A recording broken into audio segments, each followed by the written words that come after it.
too much testing and not doing the right kind of testing is very important. And we need to, because a lot of times we do functional testing. So sometimes it's a misconception or misunderstanding of, okay, what is performance testing? So repeating this functional test like a you are repeating this functional test under load. That means, okay, I have a functional test which purchase makes a purchase of a system. Right? I have a user that logs in and makes a purchase. Okay, so you do this test 1,000 times and you call it as a load test. That is not right, right? Because the performance scenarios that you look into it mostly come under concurrency. So a lot of concurrent users doing this. So if you have 10 concurrent users and you are repeating this test under load, that is a right scenario instead of one user doing the transaction 1,000 times. So isolating, I mean, understanding the requirements and trying to see the what functional testing is different, how load testing is different.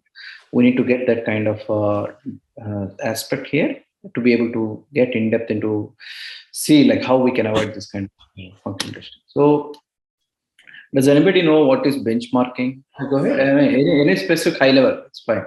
Just what is benchmarking? Hi, Yeah. Go ahead. so benchmarking is meaning like when an API is created or developed, like we have to do a performance testing and benchmark it, and when any additional module is being extended for that API for the second time before due to the load test, we have to reference the benchmarking for the first round of performance testing, and then we have to compare it whether we are meeting that expectation.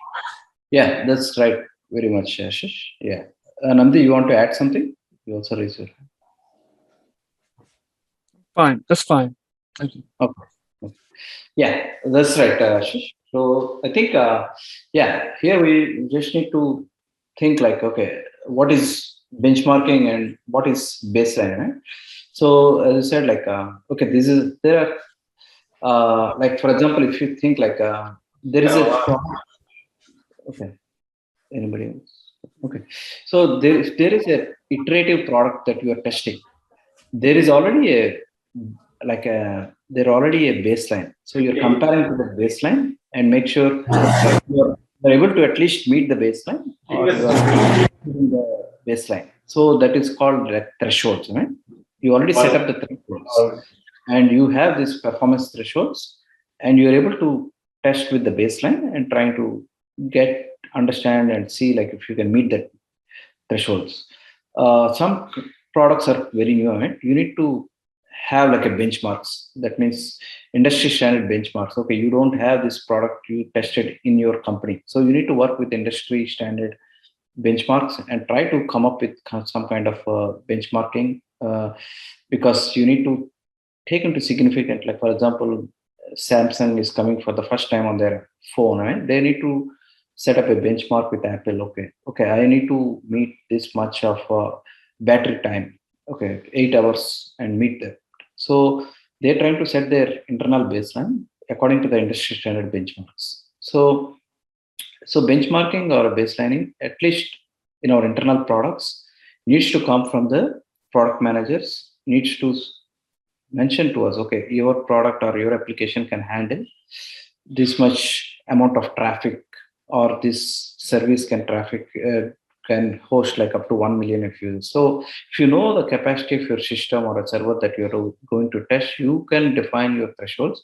Maybe your performance team can come back and say your application can handle 80% of CPU when in a peak load, so or only 40% CPU in a average load. So these kind of numbers and your performance testing or business team will expect your system to be up for like 16 hours or 18 hours under this load. So these kind of numbers or metrics is something not we need to set this kind of benchmarks or baseline before we start doing performance test. So without this kind of benchmarks, you can be doing some testing, but you can significantly fail when you launch into production. Right? So this is important aspect when we are trying to benchmark a particular device or a chipset or a particular mobile app or a particular web app. So these are very important to make sure Like we need to set these realistic benchmarks, because if you take a microservice, we can think like traffic can be expected from different users, browsers, operating systems. So you don't know how much load can be predicted, but all the different devices and environments you need to be taking into consideration while evaluating the performance of the application.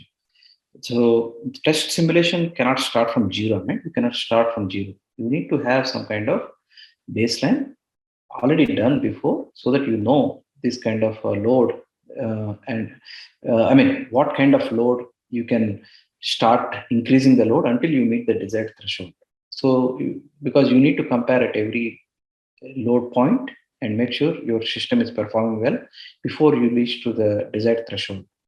So yeah, we'll get into the details, but what I'm trying to say is you are just testing randomly without benchmarking or a baseline, you will be seeing significant issues.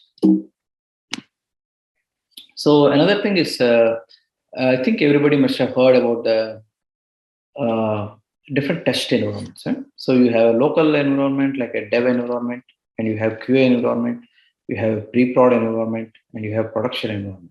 Okay, so if I say like, okay, I have tested like 1,000 users simultaneously sending this kind of load, and I can release my product, that doesn't mean my system will work when I launch in the production.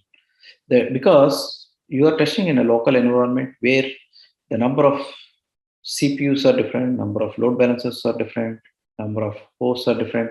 So you're completely different environment, and there is no real traffic concurrent users that are simultaneously sending their load across in a non-production environment. So sometimes it's challenging, but you need to simulate this kind of environment like a pre-prod environment before you launch to the production. Or sometimes you can get like a maintenance window in the production environment. So you can take some time out from your production environment during a maintenance period. That is when you can launch and test your features before you launch into the main production. So that is very important, and not just testing locally and just passing the test case and then releasing into production is not enough. Yeah. I had a quick question. Yeah. Yeah. Go ahead. So you say testing in non-production environments, like a testing environment. If you're testing in a testing environment, wouldn't that a little bit kind of like skew the test evidence? Because when you're testing in like in a real life production environment, you're getting real customer information, you're getting real data. So sometimes in a testing environment, it's more controlled. So when testing in a test environment, kind of like skew the data, or like skew the testing a little bit. Oh, you mean, okay, got it. So what you're asking is, when you are running in a production environment, the test data is different than when you're testing locally. The test data is different. Is that right? The data, right? In the testing performance would be different in that situation. Yes. Agree. Completely agree. So that is why the pre-prod environment is similarly what people do is they try to clone the production database and try to make another copy of the database. They have some rules, business rules, to mask the important information like PI, production integrated product. There is like product integrity team. They will mask the important information like customer information, but they will make sure that you have enough information that can actually test in a real production database. So that's why the pre-prod info database should be a clone or replica of the production database. Sometimes it may not be up to date, but periodically you should be making it up to date. That is well, but in a dev environment you cannot do that. So yeah, definitely, because you will not be having that much kind of databases. Right? That's why pre-prod environment is it should have multiple database servers and database stores, data stores and everything. So that's what the companies will try to do and try to incorporate as much close as production data you have. Yeah. That answers, or you have any other question? That's fine. That's fine. Okay. Got it. Yeah, that signifies the importance of pre-prod. Right? Yeah. So I think, yeah, expanding on top of this non-production. So, like for example, like long, if like you have a long-running load test. Let's say your load tests are running for 8 hours or 12 hours, can cause a bottleneck into the CI/CD process. Like for example, if you are in an early development life cycle, you follow this CI/CD, continuous integration and deployment.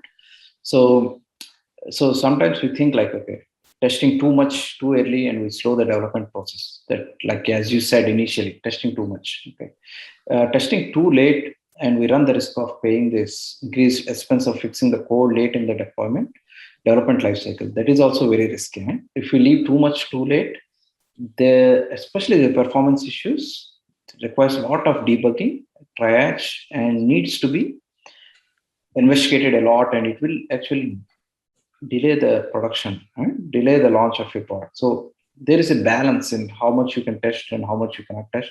That's very important. As I said, like the trick is to test like this high risk microservices. Like what are those microservices in your application that are very high risk? That is what can be tested earlier and leave the low risk to the later part of the development cycle. So I mean, that is how we need to prioritize what needs to be tested. So, because the money saved if you like if your problem is discovered, right? The money saved fixing the problem early on outweighs the cost of time it takes to run the test. So we need to think about all the how much time it is taking for your performance test to be running every time it is slowing down your development cycle versus the cost of the money involved in fixing these problems by delaying the launch. So those are all the things we need to factor in. So time intensive load testing on low risk microservices can take place later in the software development. Yeah. So that is something we can expand more, but yeah. So the other thing I wanted to mention is we discussed a little bit on the infrastructure monitoring. So if your system is okay, so if your system is slowing down and cannot scalable, it's not scalable and it's not able to take more load at certain point, it's slowing down. Most of these issues come from like your backend system getting clogged, right? Like database is not is actually stuck, or your backend APIs are not getting like taking longer to respond, and your what it means typically, if you look at it, is the servers that are handling this kind of requests, they're actually clogged, they're actually filled with a lot of requests, and they're not processing faster. And if you look at the CPU and memory of the system, they're 80% or 90%. So they are not able to handle the additional load, and this will cause the entire, even though you have super fast database, that doesn't matter here, because all your servers should be able to handle. Even your load balancer is good and it is able to balance the load and is trying to send the request to multiple servers, but your servers are not monitored properly. At yeah, go ahead. No, then go ahead. I'm sorry. No, somebody have a question. Yeah. Okay. Yeah. So what I meant to say is there are like different services like AWS has my CloudWatch, and there are internal thresholds you can set up with thresholds. How much your CPU is more profiled, how much your CPU and memory is trending when this load is increasing, right? So that is important factor. We need to look at it when we are increasing the load. How is your CPU and memory performing, and this kind of profiling every 15 minutes or every 30 minutes, you need to look at the CPU memory trend and see how peak for the peak load, how much your system is behaving and performing without any interruption to the users. Right? So that is one thing we'll discuss about in the load testing. But as you're increasing the load, how your CPU and memory are profiling is very important, and how your infrastructure is monitored accordingly. As we discussed, like testing too late leaves a significant gap in addressing the issues late in the game, and that delays your launch of your product.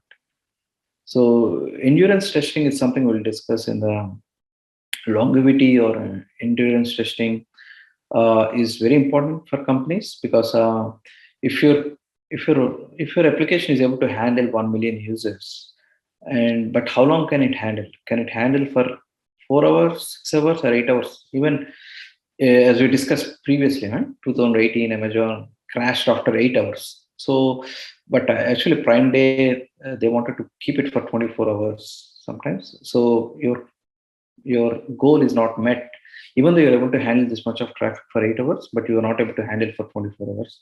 That is not enough testing is done. So this kind of longevity testing people call like MTBF, like mean time between failures between, and the duration can be 72 hours. Some companies follow.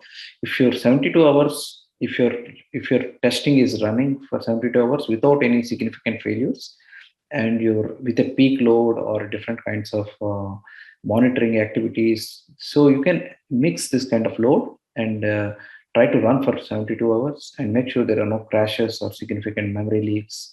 So we'll discuss more, but what I'm trying to say is this is very important aspect. Even though you test for 1 hour or 2 hours, it's not enough. You need to test for longevity.